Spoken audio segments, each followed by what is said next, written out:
चलिए, हम लोग पढ़े थे सॉल्युबिलिटी तक, ठीक है। उससे अगर हाँ पहले सर। आप अगर उससे पहले आपको कोई प्रॉब्लम है तो पूछ लीजिए। उससे पहले प्रॉब्लम नहीं है सर। चलिए ठीक है फिर। Okay sir. ओनली 5। तो यहाँ पे बात करते हैं हम वेपर प्रेशर की, ठीक है। देखिए, ठीक है वेपर सर। प्रेशर क्या होता है कि प्रेशर ड्यू टू वेपर, ठीक है, जो भी प्रेशर बने आपके ऊपर ड्यू टू वेपर, गैस के वजह से जो प्रेशर बनता है उसे हम वेपर प्रेशर कहते हैं। तो हम यहाँ लिख सकते हैं pressure due to, sorry, pressure due to vapour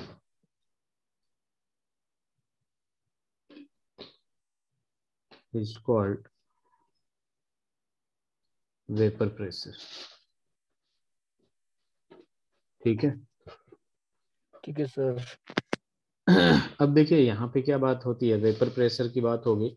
तो यहाँ पे देखिए एक कंटेनर है अपने पास, अगर इसको हम हीट कर रहे हैं तो देखिए इसमें बहुत सारे मॉलिक्यूल्स हैं आपके, ठीक है। जस्ट सपोज ए मॉलिक्यूल्स है या फिर कुछ भी मॉलिक्यूल्स है, तो ऊपर से लेकर नीचे तक ये मॉलिक्यूल प्रेजेंट होगा, होगा कि नहीं। Yes sir. ये जो सबसे ऊपर वाले होते हैं ना, इनको हम कहते हैं surface molecule, service molecule. Surface molecule. और जो नीचे वाले होते हैं इनको हम कहते हैं bulk molecules, bulk molecules. Molecule. और ये हो जाता है आपका सरफेस मॉलिक्यूल। ये जो बल्क मॉलिक्यूल होते हैं बेसिकली, अब एक बात होता है, अगर यहाँ से आप हीट कर रहे हैं इसको, तो कौन सा एवापोरेट होगा, नीचे वाले एवापोरेट होंगे या ऊपर वाले, सरफेस मॉलिक्यूल एवापोरेट होगा या फिर बल्क मॉलिक्यूल एवापोरेट होगा, बताइए। जो वेपर में चेंज होगा वो ऊपर वाले चेंज होंगे वेपर सरफेस। में, सरफेस वाले, ठीक है। तो हमेशा एक बात ध्यान में रखिएगा कि यस सर। सरफेस मॉलिक्यूल एवापोरेट्स, ठीक है। वो इसलिए एवापोरेट करता है हाँ क्योंकि सर। ठीक सरफेस है मॉलिक्यूल के पास काइनेटिक एनर्जी सर। ज्यादा होता है, ठीक है, काइनेटिक एनर्जी ज्यादा होता है more than bulk molecules. Kinetic energy surface molecule का ज्यादा होता है बल्क मॉलिक्यूल से, and less force of attraction, less force of attraction. देखिए मॉलिक्यूल्स के बीच में फोर्स अट्रैक्शन। ऑफ अट्रैक्शन और रिपल्सन दोनों होता है, लेकिन हमें फोकस ये करना होता है अट्रैक्शन पे, क्योंकि हमें बॉन्ड बनाना होता है, ठीक है। तो जब काइनेटिक एनर्जी ज्यादा होगा, काइनेटिक एनर्जी ज्यादा, के ई का मतलब काइनेटिक एनर्जी, काइनेटिक एनर्जी ज्यादा का मतलब क्या हो गया कि वो, काइनेटिक एनर्जी का मतलब क्या हो गया, जो एनर्जी जब हम मूव करते हैं उस टाइम पे हो, उसको काइनेटिक एनर्जी कहते हैं, ठीक है। पोटेंशियल एनर्जी होता है आपका जब पोजीशन चेंज होता है, तो पोटेंशियल एनर्जी होता है, ठीक है। और पोजीशन चेंज होने के दौरान जो एनर्जी होता है वो काइनेटिक एनर्जी होता है। तो बेसिकली आपका जो काइनेटिक एनर्जी होता है, जिस जब आप बॉडी मोशन में होती है, जब आप मूव करते हैं, ठीक है, उस टाइम पे आपके पास काइनेटिक एनर्जी होता है, ठीक है। तो काइनेटिक एनर्जी ज्यादा होगा, यानी वो जल्दी जल्दी मूव करेगा, तेजी से मूव करेगा, यानी उसमें फोर्स ऑफ अट्रैक्शन क्या होगा, कम होगा। तो ये बात ध्यान में रहना चाहिए तो कि हम। Surface molecule evaporates because it has more kinetic energy than bulk molecules and less force of attraction than bulk less molecules, force of ठीक है। मॉलिक्यूल। ठीक है हो सर। गया। अब देखिए यहाँ पे क्या होता है आपके पास, यस सर। दो टाइप के कंटेनर हो सकते हैं आपके पास। एक हो सकता है, लिख लिया आपने, स्लाइड चेंज करो। Yes sir. अब एक होता है आपके पास, दो टाइप का कंटेनर होता है। अगर container, if container is opened, if container is opened, अगर आपका कंटेनर खुला हुआ है, या फिर इफ कंटेनर इज क्लोज्ड, ठीक है। अब ये देखिए यहाँ पे क्या आ रहा है कि ये कंटेनर है आपका, ये खुला हुआ है, और यहाँ पे जो कंटेनर है आपका ये क्लोज्ड है, ये क्या है, क्लोज्ड है। अब क्लोज। यहाँ पे देखेंगे कि अगर यहाँ से आपने हीट किया इसको, तो पूरा का पूरा वेपर चेंज वेपर उड़ जाएगा, तो यहाँ पे वेपर प्रेशर यस क्या होगा आपका, 0 होगा, क्योंकि ऊपर अगर कुछ रहेगा तभी तो वो प्रेशर प्रेशर इसके अंदर रहेगा, नहीं तो वो पूरा का पूरा वेपर में चेंज होकर उड़ जाएगा कि नहीं। तो वेपर प्रेशर होगा, यस। यहाँ पे कंटेनर जब ओपन होगा तो वेपर प्रेशर क्या होगा, 0 होगा, होगा कि नहीं। और वहीं पे ये जब यस सर। क्लोज होगा तो वेपर प्रेशर क्या होगा, नॉट इक्वल्स टू 0, कुछ ना कुछ वेपर प्रेशर क्रिएट होगा। जैसे मान लीजिए आप पानी बॉईल कर रहे हैं, ठीक है, या फिर चाय बना रहे हैं आप, ठीक है। तो चाय बनाने के लिए अगर आपने ऊपर कुछ रख रखा है, ठीक है, लेड ढक्कन वगैरह रख रखा है, तो वो वेपर जब चेंज होता है तो प्रेशर क्रिएट करता है, तो उसको हिला देता है, ठीक है, थोड़ा ऊपर कर देता है। लेकिन ऊपर कुछ नहीं हो, ठीक है, तो प्रेशर क्रिएट ही नहीं होगा, वो पूरा का पूरा उड़ता जाएगा कि नहीं। Yes sir. अब यहाँ पे क्या होगा, ओपन की जब बात करते हैं तो यहाँ पे वेट ऑफ लिक्विड जो होता है, वेट ऑफ लिक्विड डिक्रीज हो जाता है, ठीक है। जो वेट ऑफ सब्सटेंस होता है यहाँ पे, वेट ऑफ सब्सटेंस, ठीक है, ओपन कंटेनर में, वो डिक्रीज हो जाता है, weight of substance decreases. Decrease क्यों हो यस। जाता है, ठीक है क्योंकि वेपर उड़ जाते हैं। क्योंकि कुछ वाटर वेपर के फॉर्म में सब्सटेंस पे निकल जाता है, तो इसे लिख लीजिए आप।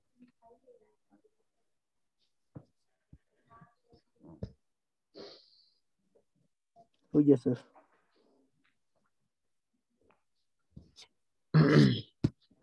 अब बात करते हैं हम कि वेपर प्रेशर किस किस फैक्टर पे डिपेंड करता है, ठीक है। तो यहाँ लिख सकते हैं हम लोग, factors on which vapour pressure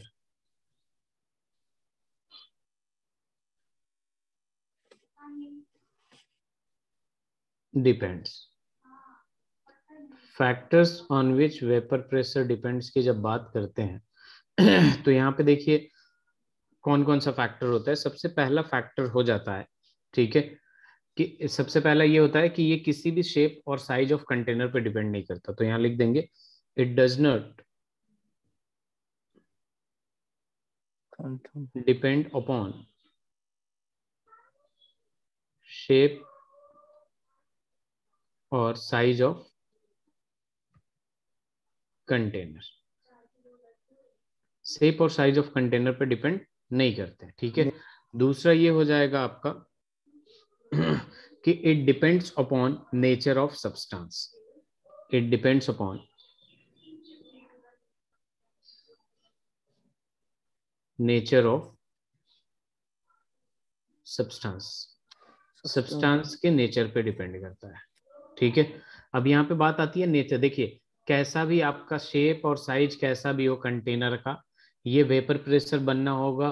तो अगर सर्कल स्फेयर है तो भी बनेगा, रेक्टेंगल टाइप का है कंटेनर तो भी सेम ही वेपर प्रेशर क्रिएट होगा, ठीक है। यहाँ पे जब नेचर ऑफ सब्सटेंस की बात होती है तो यहाँ पे बात करते हैं हम नेचर ऑफ सब्सटेंस की।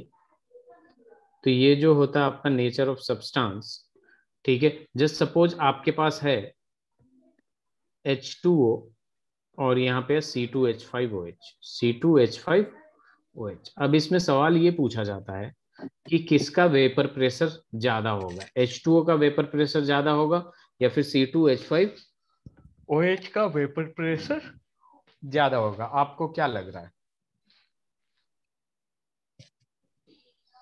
इन दोनों में वेपर प्रेशर किसका ज्यादा होगा।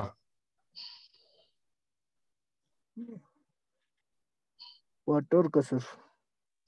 वाटर का वेपर प्रेशर ज्यादा नहीं होगा, वेपर प्रेशर होगा C2H5OH का ज्यादा। क्यों होगा, इसका रीजन देखिए। सबसे पहले तो ये लिख देता हूं मैं कि वेपर प्रेशर ऑफ C2H5OH जो होगा greater than vapour pressure of H2O, ठीक है। अब देखिए इसमें क्या होता है, बेसिकली H2O जो होता है इसमें होता है हाइड्रोजन बॉन्डिंग। क्या होता है, हाइड्रोजन बॉन्डिंग। Hydrogen bonding. एक तो कोवेलेंट बॉन्ड से H2O बना है, ठीक है, और इसमें होता है हाइड्रोजन बॉन्डिंग। और दूसरा आपके पास C2H5OH होता है, इसमें भी होता है हाइड्रोजन बॉन्डिंग, ठीक है, इसमें भी होता है हाइड्रोजन बॉन्डिंग। लेकिन हाइड्रोजन बॉन्डिंग जो होता है H2O में वो greater than hydrogen bonding in C2H5OH। कहने का मतलब ये है कि H2O में जो हाइड्रोजन बॉन्डिंग होता है वो ज्यादा होता है as compared to C2H5OH। Hydrogen bonding का मतलब हो गया एक एक्स्ट्रा बॉन्ड, एक एक्स्ट्रा स्टेबिलिटी। तो जिसमें ज्यादा बॉन्ड बन गया, हाइड्रोजन बॉन्ड मतलब जो ज्यादा स्टेबल हो गया, उसको वेपर में चेंज करना, यानी उसको तोड़ना, तोड़ के ही वेपर में चेंज करेंगे। अगर लिक्विड है तो किस में चेंज करेंगे हम? वेपर में चेंज करेंगे। तो वेपर में कैसे चेंज वेपर। होगा? उसको तोड़ने में ज्यादा टाइम लगेगा। Yes sir. अब जो जल्दी टूट जाएगा, जो जल्दी टूट जाएगा आपका, उसका जो वेपर प्रेशर होगा वो ज्यादा बनेगा कि नहीं? तो यहाँ पे C2H5OH यस। में, ठीक है, C2H5OH में हाइड्रोजन बॉन्डिंग कम है। इस वजह से, इस वजह से यहाँ पे क्या हो जाता है आपका कि इसी वजह से C2H5OH में हाइड्रोजन बॉन्डिंग कम होने की वजह से इसमें वेपर प्रेशर जो होता है ज्यादा क्रिएट होता है। ठीक है। एक्चुअल में जो वेपर प्रेशर होता है आपका inversely proportional to force of attraction होता है। ठीक है। देखिए, हाइड्रोजन बॉन्डिंग जिसमें जितना ज्यादा होगा, हाइड्रोजन बॉन्डिंग जिसमें जितना ज्यादा होगा, ठीक है, उसका वेपर प्रेशर उतना कम होगा। इस बात को ध्यान में रखिएगा। तो हाइड्रोजन बॉन्डिंग वो H2O में चार चार होता है। ठीक है, एक वाटर में चार हाइड्रोजन बॉन्डिंग बनाता है, C2H5OH में दो ही बनाता है। ठीक है। हेलो। ठीक है सर। तो इसे लिख लीजिए। हो गया सर। ठीक है। तो यहाँ एक सवाल आता है कि अरेंज देम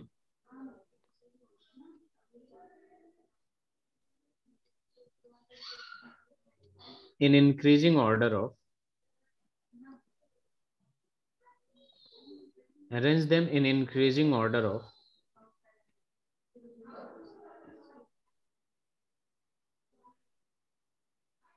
वेपर प्रेशर।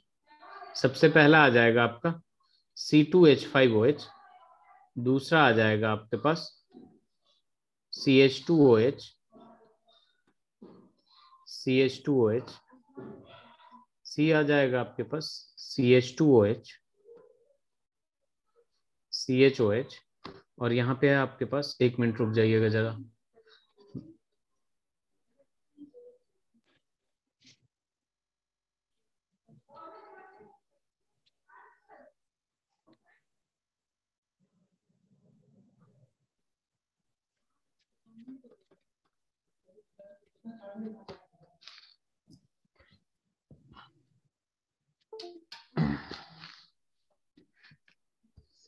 देखिए, इसका जो नाम होता है आपके पास, एक मिनट, एक मिनट, एक मिनट।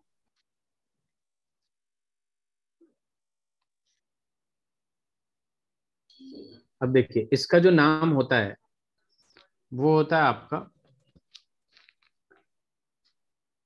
इसको कहते हैं ग्लाइकॉल। ये होता है आपका ग्लिसरॉल।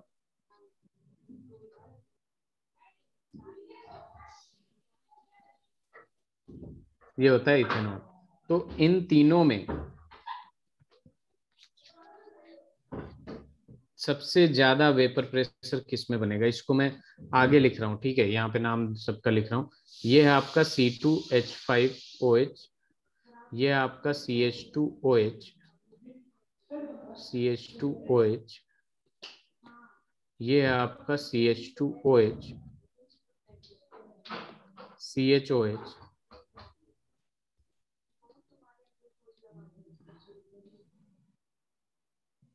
ये इथेनॉल हो जाएगा, ये ग्लाइकॉल होगा, और ये होगा ग्लिसरॉल।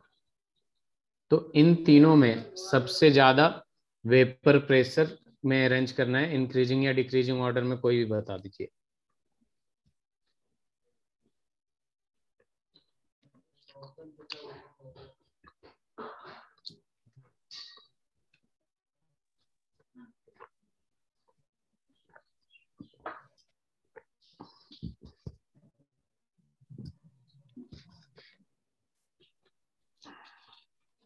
फर्स्ट वाला में वाटर वेपर कम होगा सर। फर्स्ट वाला में सबसे, फर्स्ट वाले सबसे वेपर प्रेशर कम होगा। देखिए सबसे ज्यादा वेपर प्रेशर होगा इसमें, फिर इसमें, फिर इसमें। क्यों? क्योंकि इसमें एक तरफ से हाइड्रोजन बॉन्डिंग क्योंकि बना सकते हैं, दो, हाइड्रोजन और इधर से चार तरफ से बना लेगा ऐसे, इधर और ज्यादा हाइड्रोजन बॉन्डिंग। तो बेसिकली हाइड्रोजन बॉन्डिंग सबसे ज्यादा जो होगा आपका, मैक्सिमम हाइड्रोजन बॉन्डिंग, मैंने पहले ही बताया कि हाइड्रोजन बॉन्डिंग जिसमें जितना ज्यादा होगा, यस सर। ठीक है, उसमें उतना कम वेपर प्रेशर होगा। तो हाइड्रोजन बॉन्डिंग सबसे ज्यादा इसमें होगा, फिर इसमें होगा, फिर इसमें होगा। कैसे हाइड्रोजन बॉन्ड पता है कैसे बनता है? जब हाइड्रोजन इन तीनों एलिमेंट के आसपास होता है, तो इसे याद रखिएगा, phone, FON। F for fluorine, F क्या है आपका? फ्लोरीन है। O फॉर ऑक्सीजन, ऑक्सीजन आपका, और N फॉर नहीं, नाइट्रोजन, N फॉर नाइट्रोजन, और H nitrogen, for hydrogen, H for hydrogen, hydrogen. Hydrogen, H for hydrogen हो जाएगा। ठीक है, तो यहाँ पे क्या होता है बेसिकली आपका, यहाँ पे जब बात करते हैं हम, तो आपके पास क्या आ जाता है कि जब हाइड्रोजन ऑक्सीजन, नाइट्रोजन या फ्लोरीन के आसपास रहता है, तो यहाँ पे ये करता है हाइड्रोजन बॉन्डिंग। क्या करता है? Hydrogen bonding. Hydrogen bonding. ठीक है, तो इसमें देखिए तीन तीन ऑक्सीजन हाइड्रोजन है, इधर इतने तरफ से होगा हाइड्रोजन बॉन्डिंग। उसके बाद बात करें हम, तो यहाँ पे दो तरफ से है, तो इधर से दो तरफ से होगा, इधर एक साइड से है, तो एक पे ही हो जाएगा हाइड्रोजन बॉन्डिंग। ठीक है। ठीक है सर। हम्म। स्लाइड चेंज करो। Yes sir. ठीक है। जिसमें हाइड्रोजन ज्यादा होगा उसका वेपर कम होगा ना sir? Hydrogen bond, hydrogen bond, hydrogen bond क्या कहते हैं? हाँ सर। जब हाइड्रोजन फ्लोरीन के पास होगा तब हाइड्रोजन बॉन्डिंग होगा, जब हाइड्रोजन ऑक्सीजन के पास होगा तब हाइड्रोजन बॉन्ड होगा, जब हाइड्रोजन नाइट्रोजन के पास होगा तब हाइड्रोजन बॉन्ड होगा। तो यहाँ पे OH एक ही दिख रहा है, यहाँ पे कितना दिख रहा है? दो। तो दो। इसमें और ज्यादा हाइड्रोजन बॉन्डिंग होगा, इसमें और ज्यादा हाइड्रोजन बॉन्डिंग होगा, होगा कि नहीं? Yes sir. तो जिसमें हाइड्रोजन बॉन्डिंग ज्यादा, उसका वेपर प्रेशर ज्यादा। कम। कम सर। समझ में आया? यहाँ पे यस भी अगर सर। आप देखेंगे तो यहाँ पे क्या हो रहा है, हाइड्रोजन बॉन्ड इसमें ज्यादा है, ये H बॉन्ड के लिए लिखा हूँ, हाइड्रोजन बॉन्ड H2O में ज्यादा होता है एज कम्पेयर टू C2H5OH में। तो हाइड्रोजन बॉन्ड वाटर का ज्यादा है, तो वेपर प्रेशर C2H5OH का ज्यादा है। क्लियर है? Yes sir. अब देखिए यहाँ पे क्या आता है, अपने पास यहाँ पे आता है सब्सटेंस। सब्सटेंस कितने टाइप के होते हैं? यहाँ पे जो सब्सटेंसेज होते हैं आपके बेसिकली, वो दो टाइप के होते हैं। There are two types of substances hair.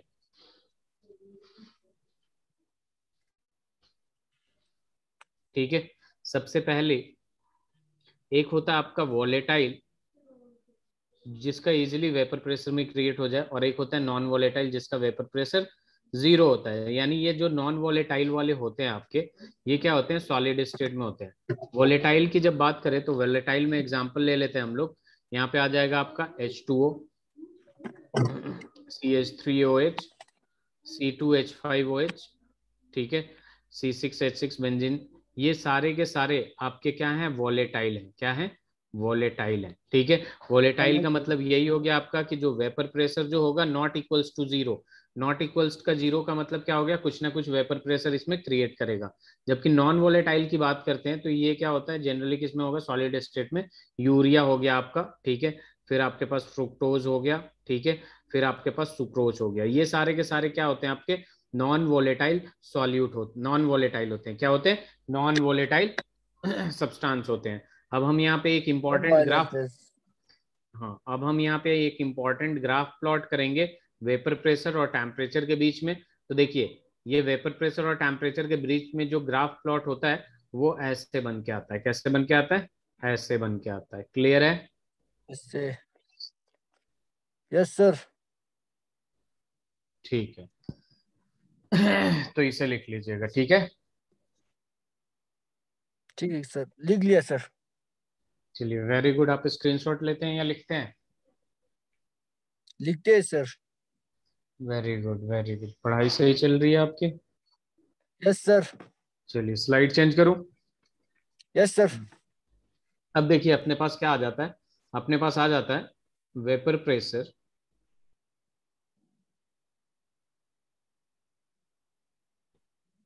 Of solution containing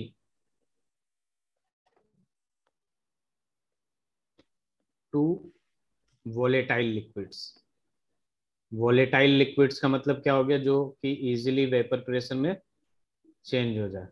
तो यहाँ पे देखिए, vapour pressure of solution containing two volatile liquids की जब बात होती है तो यहाँ पे क्या करते हैं हम लोग कि एक कंटेनर है अपने पास, ध्यान से सुनिएगा स्टैंजिन, एक कंटेनर है यस सर। जिसमें आपका ए का मॉलिक्यूल प्रेजेंट है, ए प्रेजेंट है। ये वोलेटाइल लिक्विड है, क्या है, वोलेटाइल लिक्विड है। इस कंटेनर में ओनली ए प्रेजेंट है, इस कंटेनर में ओनली ए प्रेजेंट है। उसके बाद प्लस करके हम क्या करते हैं, इसमें ऐड करते हैं एक और लिक्विड, बी लिक्विड है, ठीक है।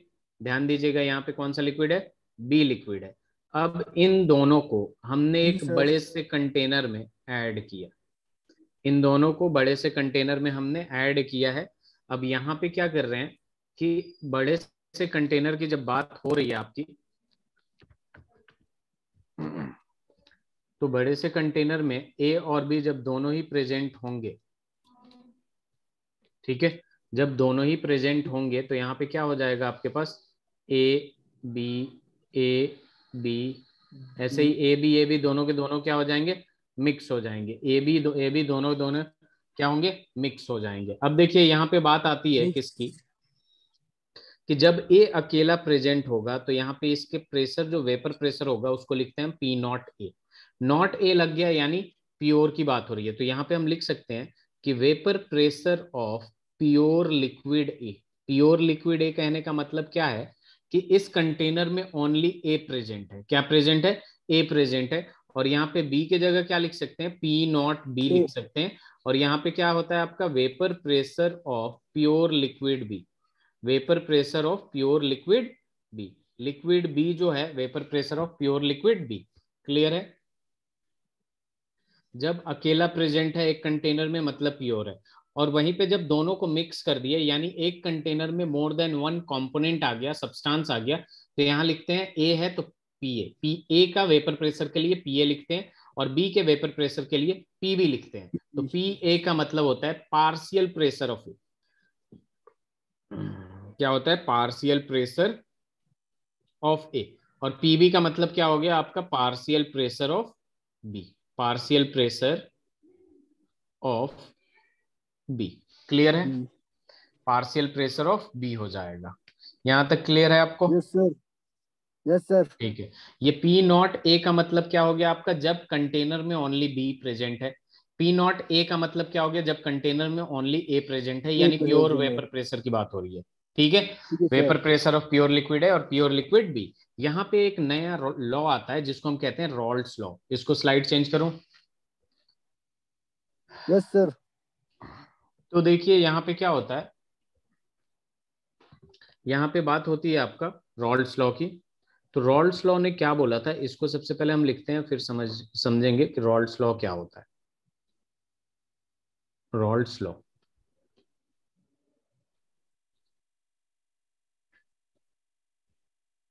देखिए रॉल्ड्स लॉ में क्या होता है, अकॉर्डिंग टू दिस लॉ, और it states that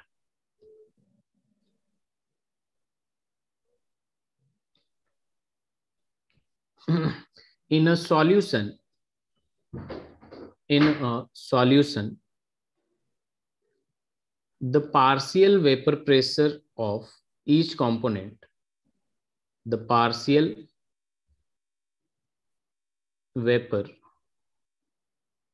pressure of each component is directly proportional to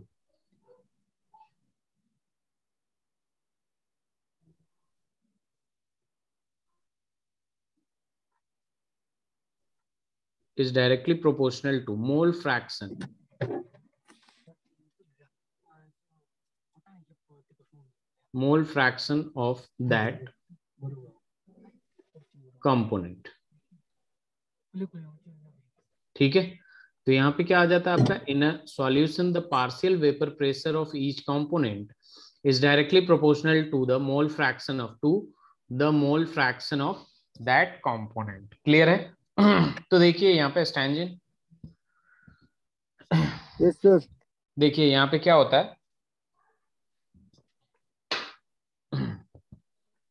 इन्होंने बोला कि partial vapour pressure of each component, just suppose कि पी ए और बी प्रेजेंट है, तो पार्शियल वेपर प्रेशर ऑफ ए क्या हो जाएगा, पी ए हो जाएगा, क्या हो जाएगा, पी पी ए। ए। ठीक है, ये डायरेक्टली प्रोपोर्शनल होता है ए के मोल फ्रैक्शन के बराबर, यानी एक्स ए यानी मोल फ्रैक्शन ऑफ ए लिख सकते हैं ना। Yes sir.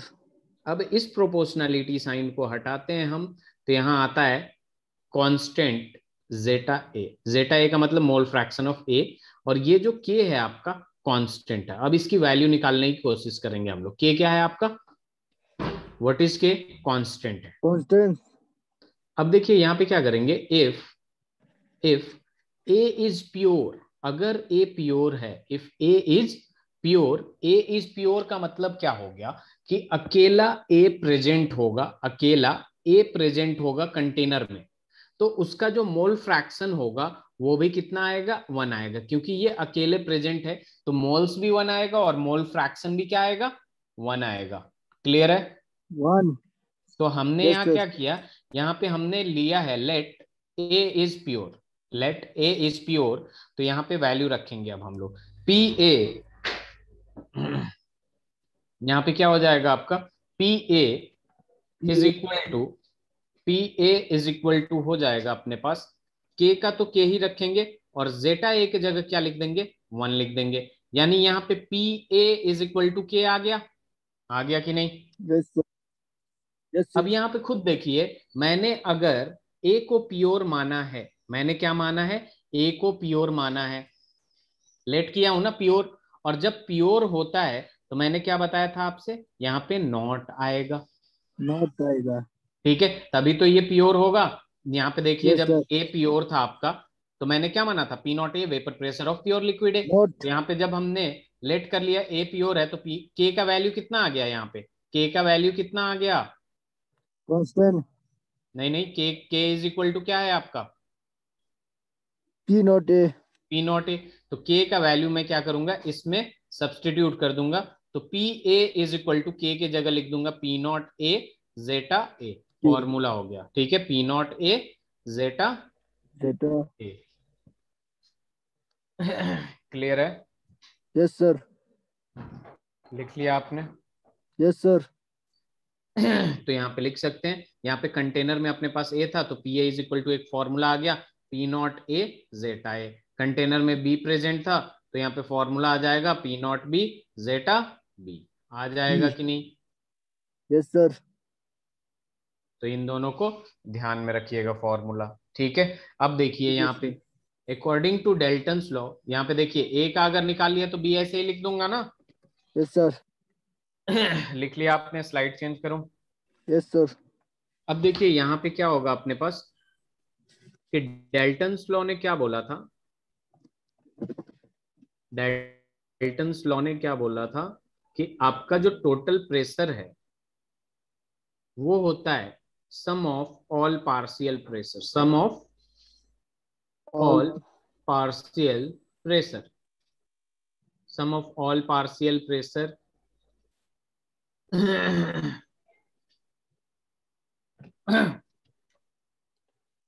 Some of all partial pressure. अब देखिए यहाँ पे क्या हो जाएगा कि पीटी जो होगा, कंटेनर में ए और बी प्रेजेंट था, तो पी ए प्लस पीबी के बराबर हो जाएगा कि नहीं। Hello. Hello sir. PT is equal to P A plus PB, और फिर पीए से का सर फॉर्म, नेट। हाँ तो सुनिए, यस सर। डेल्टन्स लॉ आपने क्लास 11th में पढ़ा है कि Dalton's law is equal to किसी कंटेनर में टोटल प्रेशर जो होता है वो जितने भी कंपोनेंट प्रेजेंट होते हैं कंटेनर में उनके पार्शियल प्रेशर का सम के बराबर होता है। तो according to Dalton's law, PT मतलब टोटल प्रेशर, पीटी मतलब टोटल प्रेशर, तो pressure. Total pressure is equal to sum of all pressure, sum of all self partial pressure. Pressure, sum of all partial pressure. तो PT is equal to container में A और B present था, तो P A plus PB. और पीए का formula अभी मैंने क्या निकाला, according to P not A P naught zeta A plus P naught B zeta zeta B. B. हो जाएगा कि नहीं? Yes sir. तो इसे लिख लीजिए।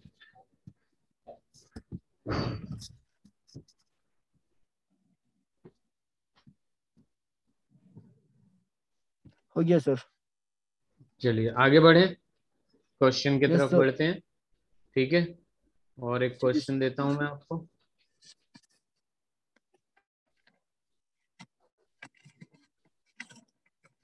If 7.8 gram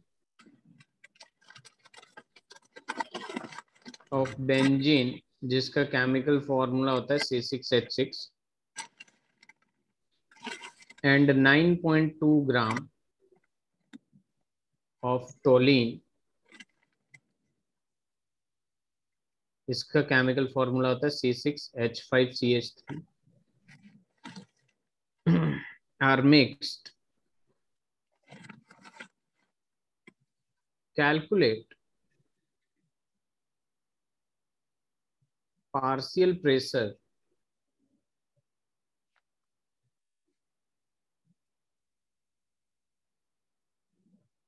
of benzene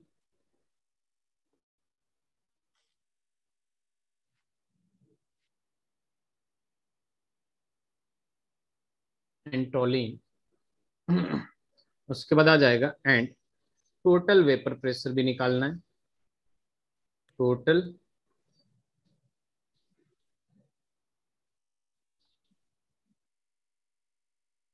vapour pressure if P naught benzene, यानी pure vapour pressure of benzene दे रखा है आपको 400 mmHg, and P naught toluene दे रखा है आपको 200 mmHg। ये क्वेश्चन कर सकते हैं आप।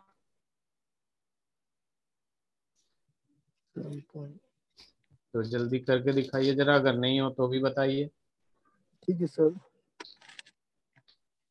9.2।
सर जी जी।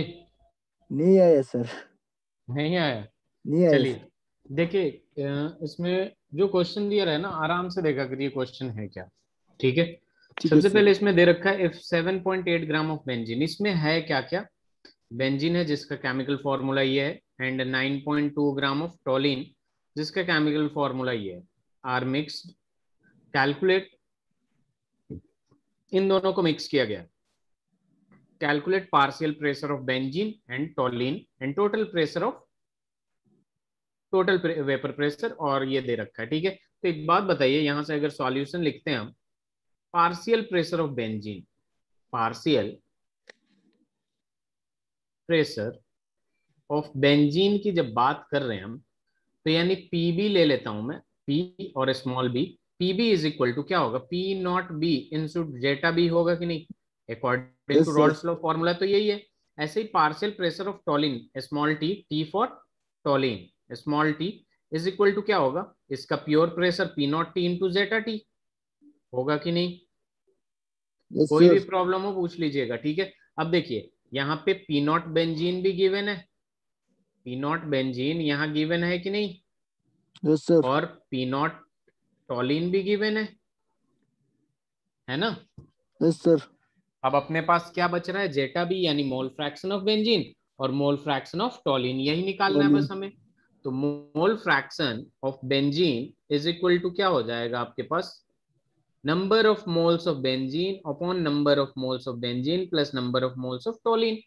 अब यहाँ पे क्या करेंगे हम, number of moles of benzene निकालेंगे। ये क्या होता है, गिवन मास अपॉन में मोलर मास। गिवन मास दे रखा था 7.8, और बेंजीन का केमिकल फॉर्मूला क्या होता है, C6H6। सी यहाँ सिक्स से सिक्स। इसका मोल निकालेंगे, 6 into 12 plus 6 into 1 which is equal to 72 plus 2 78, कितना 72 प्लस 6 इज इक्वल टू 78। तो ये हो जाएगा 78, इस डेसिमल को हटाएंगे, 10 नीचे आएगा, 1/10 विच मीन्स 0.1 मोल आ जाएगा। Yes sir. ऐसे ही number of moles of toluene की बात करें, गिवन मास 9.2 और उसका मोलर मास निकालिएगा 92 आएगा, नीचे 10 आएगा, ये भी 1/10 हो गया, इसका भी नंबर ऑफ मोल्स कितना आया, 0.1 मोल। अब बस यहाँ वैल्यू डाल देंगे, mole fraction of benzene is equal to इसका 0.1 अपॉन इसका भी 0.1 और इसका भी 0.1, यानी ये 0.1 बाई 0.2, डेसिमल से decimal cancel, half mole fraction आ गया बेंजीन का। तो यहाँ पे half mole fraction of benzene, तो टोलिन भी कितना आ जाएगा, आधा आ जाएगा, कैलकुलेट कर लेंगे फॉर्मूले में, कर लेंगे स्टैंजिन। Yes sir. अब यहाँ पे फॉर्मूला देख लीजिए क्या है, P benzene is equal to P naught benzene into zeta B. P naught benzene का वैल्यू क्वेश्चन में दे रखा है 400, और जेटा बी 1/2 लाया हमने, तो 200 mmHg हो गया इसका पार्शियल प्रेशर। वैसे ही टॉलिन का लेंगे हम, तो P naught T toluene into zeta T. अब ये कितना दे रखा है, पी नॉट टी का वैल्यू 200 दे रखा है, ये 1/2, तो ये हो जाएगा 100 mmHg। अब टोटल प्रेशर निकालना है, तो टोटल प्रेशर जो होता है sum of all partial pressure, तो यहाँ दो चीजें हैं, बेंजीन प्लस टोलिन, बेंजीन का 200 और इसका 100, तो ये कितना हो जाएगा आपका 300 mmHg हो जाएगा कि नहीं।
Yes sir.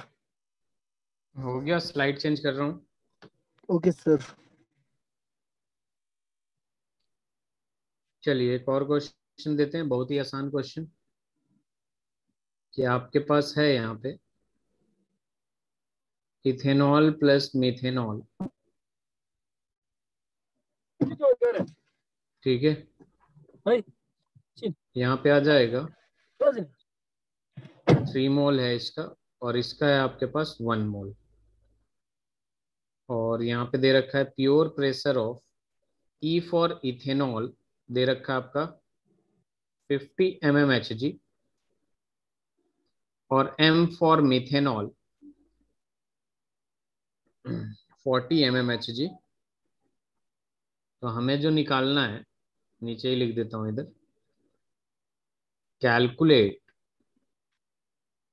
Total vapour pressure and partial pressure of ethanol and partial pressure of methanol. Calculate करके बताइए।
स्टैंजिन हो जाएगा या बताऊं मैं? वो आया सर। हो जाएगा तो बताइए जल्दी। एक टोटल वेपर नहीं प्रेशर सर, फो मेरा भी फो आया ना क्या? आंसर। कितना आया? फो देखिए सर। यहाँ पे देखिए, पीई का फॉर्मूला क्या हो जाएगा? Partial pressure of E is equal to pure pressure of E into mole P. Fraction of E, आएगा कि नहीं? बताइए। Yes sir. अब यहाँ P naught yes E, sir. P naught E का वैल्यू गिवन है कि नहीं? Yes sir. P naught E का वैल्यू गिवन है, और ये जो मोल फ्रैक्शन ऑफ ई है, ये निकाल सकते हैं कि नहीं आप?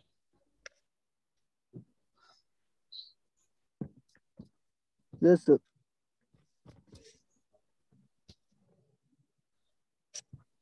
ठीक है, तो मोल फ्रैक्शन ऑफ ई बताइए कितना होगा?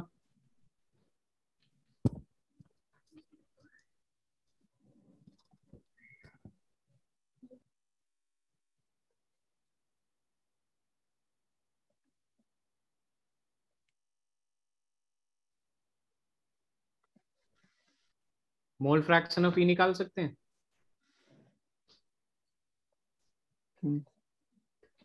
20।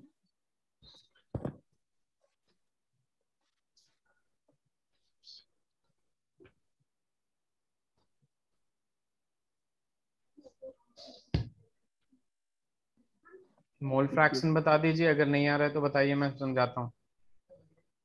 नहीं सर। क्या? नहीं सर। देखिए mole fraction of E is equal to क्या होता है? Number of moles of number. E plus number of moles of E upon number of moles of E plus number of moles of M. यहाँ value देखिए, basic clear होना चाहिए, इसलिए मैंने इस चैप्टर को स्टार्टिंग से मोल फ्रैक्शन मोलारिटी बहुत ही अच्छे से क्लियर करवाया था। Yes sir. अगर अभी भी प्रॉब्लम हो तो आप जब भी, जैसे अभी अकेले हैं, तो वही सारी चीजें क्लियर कर लिया करिए। ठीक है। अब नंबर ठीक है ऑफ सर। मोल्स ऑफ ई मतलब इथेनॉल कितना है? 3 दिख रहा है, 3 रख देंगे नीचे, फिर ई है 3 रख देंगे। मिथेनॉल M1 क्या है ये, तो ये 3/4 हो गया, कैलकुलेट हो गया भाई। पीई इज इक्वल टू क्या हो जाएगा, P0E। और ये ZI का वैल्यू कितना है, 3/4। 3/4 P0E का वैल्यू यहाँ पे देखिए 50 है, तो यहाँ पे 50 रख देंगे इंटू 3/4। अब ये 150/150/4 mmHg हो जाएगा कि नहीं। Yes sir. अब जल्दी से जरा आप पीएम का वैल्यू निकालिए। पीएम इज इक्वल टू क्या होता है, P0 M ZIm। इसका वैल्यू फ्रैक्शन में बताइए मुझे।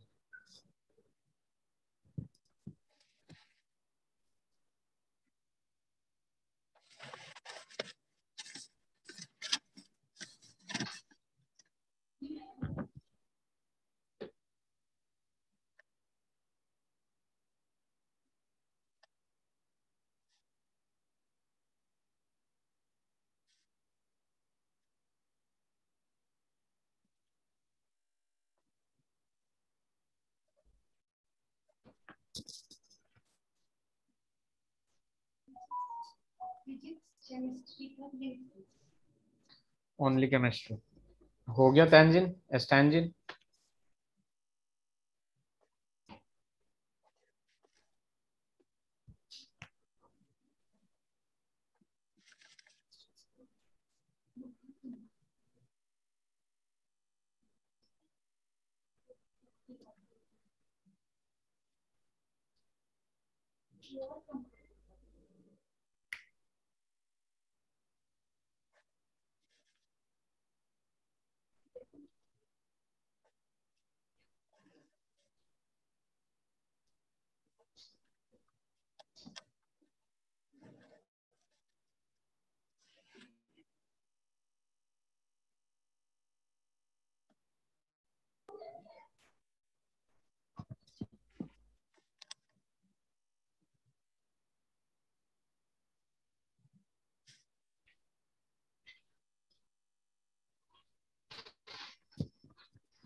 Three fifty.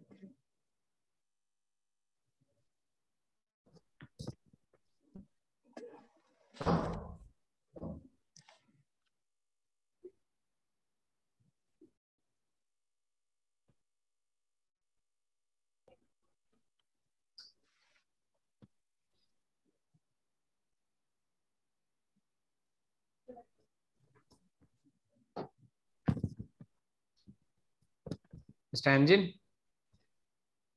Hello Stanzin, am I Audible.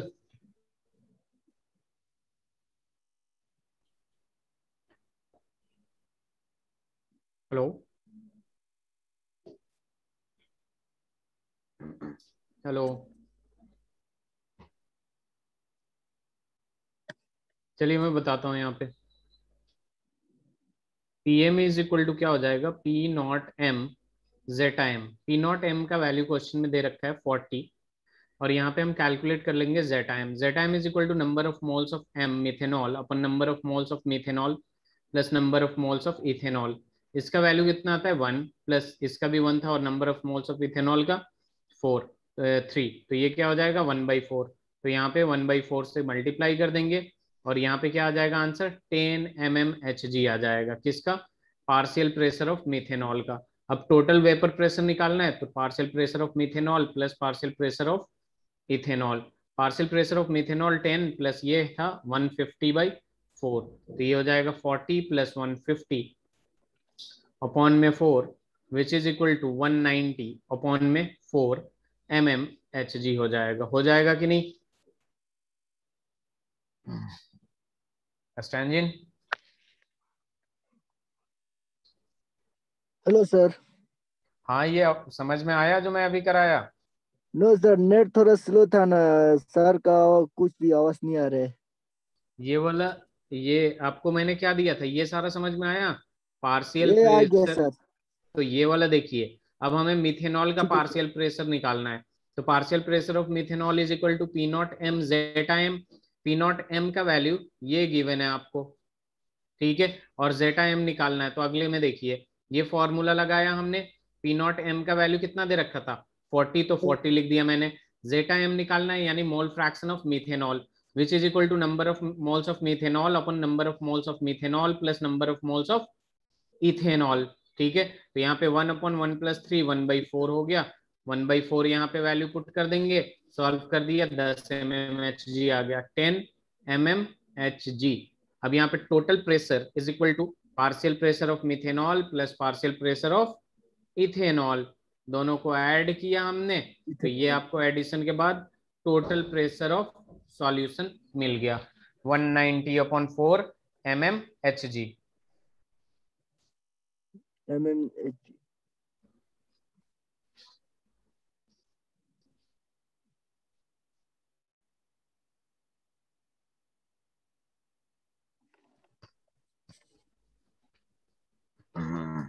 ठीक है, ठीक है सर। चलिए स्लाइड चेंज करूं। Yes sir. ओके, आगे बढ़ते हैं हम लोग। अब देखिए इसकी ग्राफ की बात करेंगे हम लोग, ठीक है। ग्राफ की जब बात करते हैं हम लोग तो हमारे पास ऐसा कुछ ग्राफ आता है, ठीक है। देखिएगा यहाँ पे ये ऐसे है, ठीक है। यहाँ पे सपोज इस पॉइंट पे लेफ्ट हैंड साइड पे यहाँ पे है आपका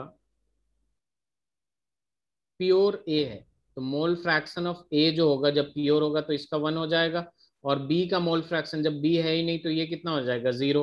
लो। यहाँ पे मोल फ्रैक्शन ऑफ बी जो है वो कितना हो जाएगा 1, क्योंकि यहाँ पे प्योर बी है और ए नहीं है। प्योर का मतलब क्या हुआ, दूसरा कोई चीज प्रेजेंट नहीं है, तो मोल फ्रैक्शन ऑफ ए कितना हो जाएगा 0। 0। ठीक है, एक मिनट जरा, एक मिनट।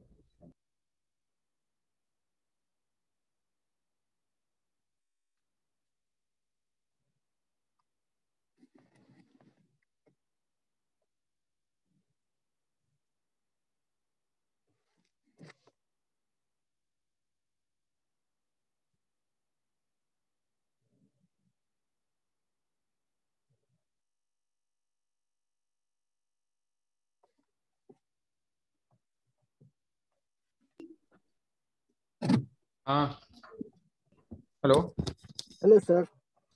सॉरी थोड़ा सा डिस्टर्बेंस आ गया। यहाँ पे देखिए mole fraction of A is equal to क्या होता है 1, ठीक है। यहाँ पे 1 क्यों हुआ, क्योंकि ए प्योर है, ठीक है। बी जो है वहां प्योर है तो बी है नहीं। अब देखिए ये वाला जो है हम जो ग्राफ प्लॉट कर रहे हैं बेसिकली, ये वेपर प्रेशर या प्रेशर, वेपर प्रेशर बोल लीजिए या प्रेशर वर्सेस कंपोजिशन के बीच में ग्राफ प्लॉट कर रहे हैं।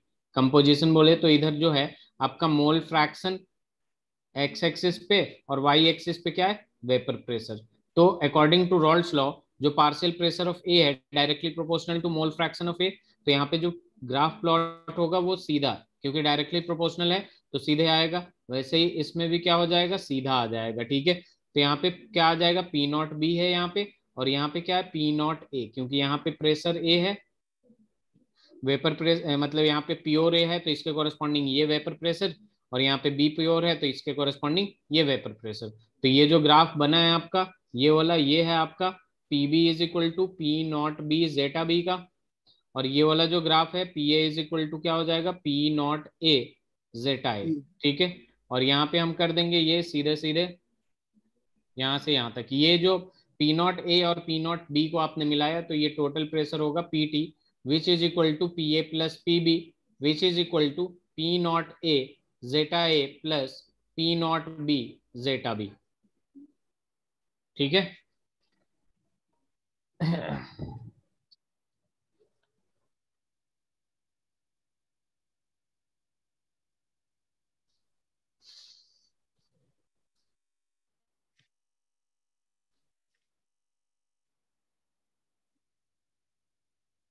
क्लियर है, यस सर। देख लिया आपने। लिख लिया सर। स्लाइड चेंज कर रहा हूँ। अब देखिए अपने पास आएगा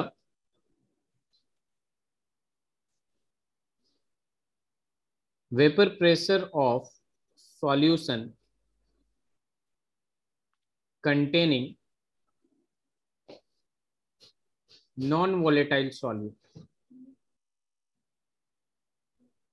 नॉन वोलेटाइल सॉल्यूट।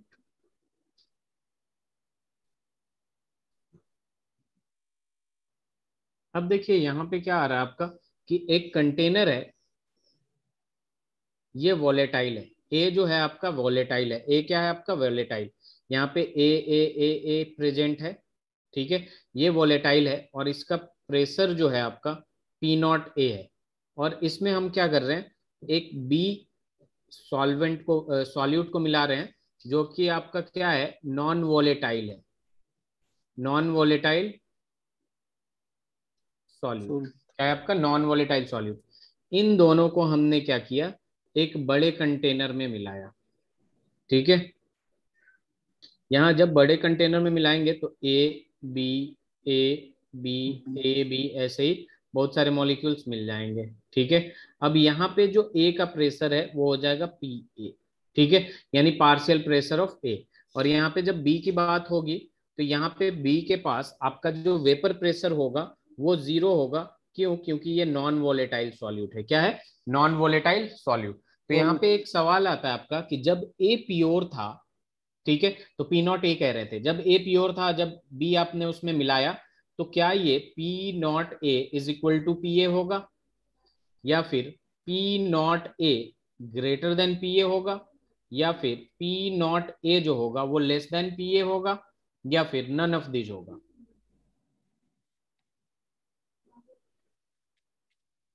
बताइए।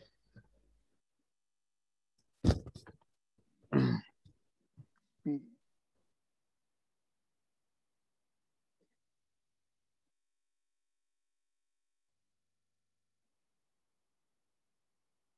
को- इसमें क्या लग रहा है आपको, यहाँ पे जो प्योर वेपर प्रेशर है वो ज्यादा इक्वल है पार्शियल प्रेशर के, या फिर ज्यादा है या फिर कम है, क्या लगता है आपको, ज्यादा सर। कौन सा ज्यादा होगा, प्योर या फिर पार्शियल वाला, टोटल प्रेशर वाला। टोटल प्रेशर वाला सर। देखिए यहाँ क्या हो रहा है कि बी जो है वो नॉन वोलेटाइल सॉल्यूट है, ध्यान से देखिएगा, एक्चुअल में आंसर जो होगा वो बी होगा, ठीक है, P not A greater than P है। जो प्योर वाला है वो ज्यादा होगा प्रेशर एज कंपेयर टू यहाँ का प्रेशर, क्यों, क्योंकि जब ये सरफेस पे ए पूरा होगा और ये वॉलेटाइल है तो पूरे के पूरे किस में, वेपर में चेंज होगा कि नहीं। Yes sir. अब यहाँ पे क्या होगा कि कुछ ए होगा कुछ बी होगा, फिर कुछ ए होगा फिर कुछ बी होगा, बी। तो यहाँ पे जो वेपर में चेंज होने वाले हैं वो तो बस ए ही वेपर में चेंज होगा ना। Yes sir. तो यहाँ पे और सरफेस मॉलिक्यूल पे कुछ सरफेस पे बी भी होगा, तो बी तो एवापोरेट होगा नहीं, ठीक है। तो इस वजह से यहाँ पे ज्यादा वेपर में चेंज होते हैं एज कम्पेयर टू हेयर, इसलिए बी वाला क्या होगा, करेक्ट होगा, ठीक है। बी वाला क्यों नहीं होगा सर? कौन सा, बी वाला चेंज क्यों नहीं होगा वेपर में? बी वाला क्योंकि ये नॉन वोलेटाइल सॉल्यूट है, नॉन हाँ वोलेटाइल ठीक है सर। सॉल्यूट सॉलिड में होगा। ठीक है सर। स्लाइड चेंज करो। Yes sir. चलिए ठीक है, अब यहाँ पे क्या आता है अपने पास, देखेंगे तो यहाँ आ जाएगा आपके पास P A according to Raoult's law directly proportional to mole fraction of A होगा, रॉल्स लॉ तो यही कहता है ना। Yes sir. और इस प्रोपोर्शनलिटी साइन को हटा के हम सीधे सीधे फॉर्मूला लिख देते हैं, पी नॉट ए जेटा ए, लिख सकते हैं, बताइए। Yes sir. अब देखिए यहाँ दो कंपोनेंट है, zeta A mole fraction of A plus mole fraction of B, दोनों के मोल फ्रैक्शन को ऐड करेंगे तो किसके बराबर आएगा, वन के बराबर। वन। तो यहाँ पे जेटा ए का वैल्यू निकाल लेंगे तो ये क्या बनेगा, वन माइनस जेटा बी बनेगा। Yes sir.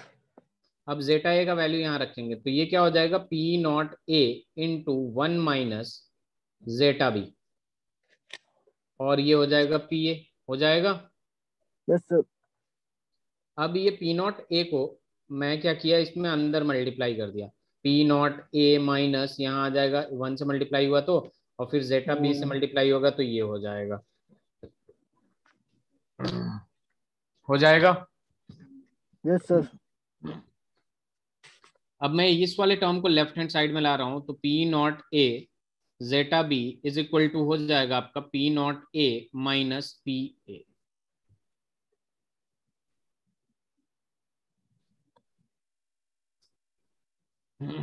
ठीक है। Yes sir. अब यहाँ पे देखेंगे जब हम, तो यहाँ पे क्या होगा आपका कि पी नॉट ए जो है आपका वो है ओरिजिनल, स्टार्टिंग वाला इनिशियल, और ये आफ्टर है। ठीक है। तो यहाँ पे बेसिकली इनिशियल जितना था माइनस फाइनल करेंगे तो हमारे पास क्या आएगा, लोअरिंग इन वेपर प्रेशर आएगा। ठीक है, क्या आएगा, lowering lowering in vapour pressure. ये बस एक इंग्लिश का टर्म है, lowering in vapour pressure. Pressure. जैसे अगर मान लीजिए आपके पास 500 रुपये स्टार्टिंग में है, आपने बाद में आपके पास बचा 100 रुपया। ठीक है, तो आपके पास कितना लोअर हो गया, मतलब कितना डिक्रीज हो गया पैसा, 400 रुपये डिक्रीज हो गया कि नहीं। Yes sir. बस तो वही बात है, पैसे की बात हो रही है तो डिक्रीज या लोअरिंग इन मनी, और यहाँ प्रेशर की बात हो रही है वेपर प्रेशर की, तो लोअरिंग इन वेपर प्रेशर लिख सकते हैं। Yes sir. अब यहाँ पे क्या करेंगे, यहाँ पे एक्स बी का वैल्यू निकाल लेंगे। यहाँ पे अपने पास क्या आ गया, अपने पास आ गया P not A zeta B is equal to आ गया था P not A minus P A.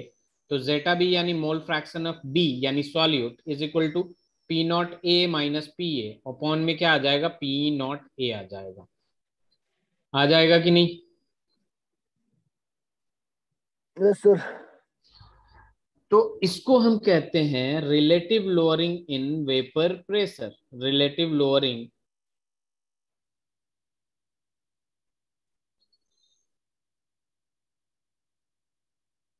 Pressure. Relative lowering in vapour pressure हो जाएगा। ठीक है, ठीक है सर। चलिए लिख लीजिए। और ये है आपका मोल fraction of solute. Mole fraction sorry. ये जो मोल फ्रैक्शन ऑफ सॉल्यूट है आपका, बेसिकली ये अभी आगे जो हम एक टॉपिक पढ़ेंगे जिसमें आएगा कॉलिगेटिव प्रॉपर्टी। क्या आएगा, कॉलिगेटिव प्रॉपर्टी। नेगेटिव तो प्रॉपर्टी। ये one of the colligative property होता है, टोटल 4 कॉलिगेटिव प्रॉपर्टी होते हैं, जिसमें से एक हम लोग अभी पढ़ लिए। उस टाइम पे मैं कनेक्ट कर दूंगा इसको, तो आपको समझ में आ जाएगा अच्छे से। ठीक है, ठीक है सर। स्लाइड चेंज करूं। Yes sir. चलिए, एक क्वेश्चन देते हैं आपको।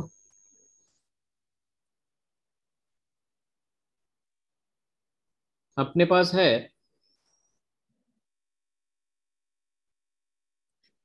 Calculate the mass of non volatile solute. इसमें मोलर मास दे रखा है, मोलर मास इज 40 ग्राम पर एम एल पर mole, required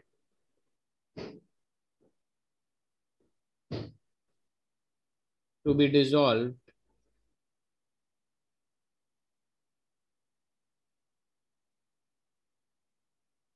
in 114 gram of octane to lower vapor pressure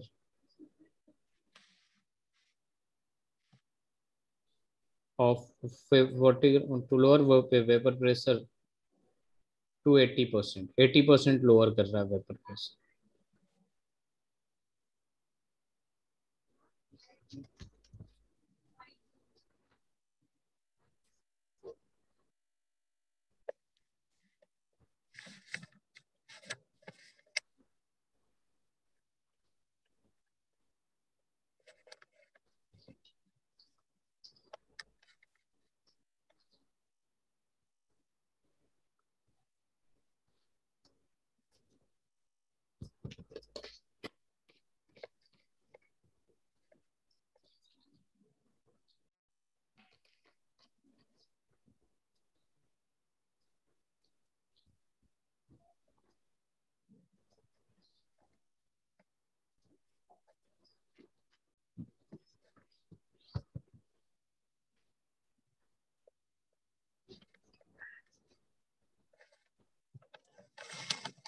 हो जाएगा।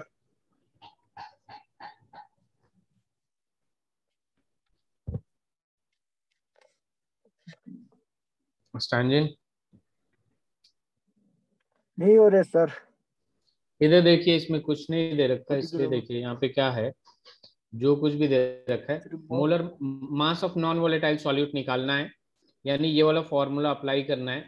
जेटा B is equal to P not A minus P A upon में P not. ठीक है, देखिए यहाँ पे और कुछ नहीं दे रखा है, इस वजह से हम क्या यहाँ कंसीडर करेंगे, let P not A B 100। अगर अपने पास जो ओरिजिनल प्रेशर है, ओरिजिनल प्रेशर जो है वो 100 ले लिया, तो इसमें बोल रहा है कि 80% लोअर हो रहा है, तो जो फाइनल होगा वो कितना हो जाएगा, 80 हो जाएगा कि नहीं। Yes sir. ठीक है, तो हम इसको मान लिया हमने इनिशियल को 100, तो फाइनल 80 हो गया, अपॉन में इनिशियल फिर 100, तो यहाँ पे कितना आंसर आ जाएगा, 20/100 आ जाएगा। यानी जेटा बी का वैल्यू जो है वो आ गया 1/5 आ जाएगा कि नहीं, 1/5। अब देखिए यहाँ पे जेटा बी का हाँ वैल्यू सर। जो है number of moles of solute है। ठीक है, तो यहाँ पे number of moles of solute क्या क्या है, नॉन वोलेटाइल सॉल्यूट है, तो इसको बी ही ले लेते हैं, अपॉन में number of moles of B, और यहाँ ऑक्टेन है तो number of moles of octane is equal to क्या आ जाएगा, 1/5, यही आएगा ना। Yes sir. ठीक है, अब यहाँ पे number of moles of B यानी volatile solute, non volatile solute, इसका फॉर्मूला क्या होता है, given mass upon molar mass. देखिए यहाँ पे अपने पास क्या है, number of moles of B upon number of moles of B plus number of moles of octane is equal to 5।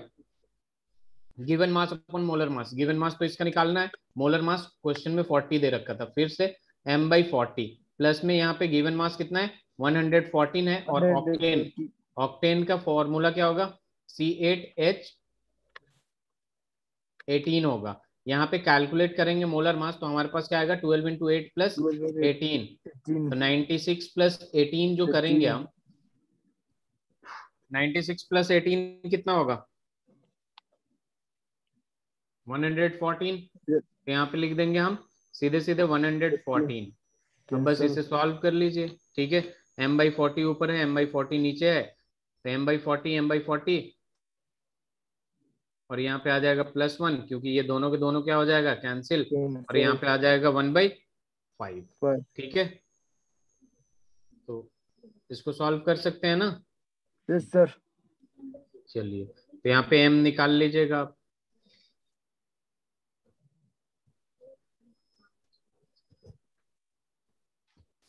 यहाँ पे m का वैल्यू जो आएगा वो आएगा 10 ग्राम। 10 ग्राम। ठीक है, ठीक है सर। आपकी जो बेसिक है आपका, ये मोल फ्रैक्शन मोलारिटी वगैरह वो सही से क्लियर नहीं है क्या, बताइए स्टैंजिन। थोड़ा तो सा सर। तो उसमें जो प्रॉब्लम है आप पूछा करिए, ऐसे आप चुप रहिएगा तो कुछ नहीं हो पाएगा।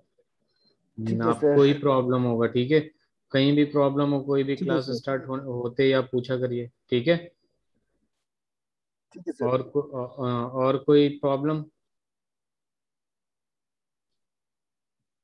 अभी तो नहीं, रात को जो प्रैक्टिस करे उस टाइम में आएगा तो कल पूछ लेगा सर। चलिए ठीक है सर।